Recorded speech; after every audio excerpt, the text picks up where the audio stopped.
Buka rapat kerja nasional, Ketua Umum PB Wushu Indonesia Airlangga Hartanto targetkan 3 emas SEA Games mampu dibawa pulang kontingen Wushu Indonesia dari Thailand. PB Wushu Indonesia menggelar Rakernas 14 hingga 16 November di Jakarta.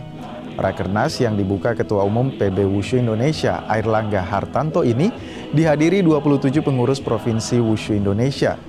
Selain evaluasi program selama 2025, Rakernas juga membahas target PBWI, salah satunya di SEA Games 2025.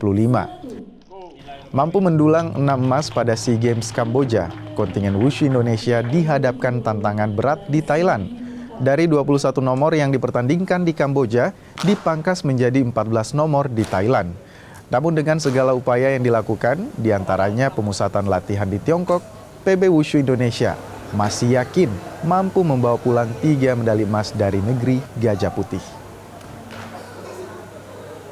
Memang di dalam kegiatan SEA Games biasanya tuan rumah yang punya katakanlah privilege untuk memilih, sehingga tentu ini nanti akan menjadi tantangan lah bagi para atlet yang saat sekarang sedang menjalani pelatnas di China. Itu seluruhnya dicoret. Double lah. Jadi tapi kita tetap target minimal 3 emas.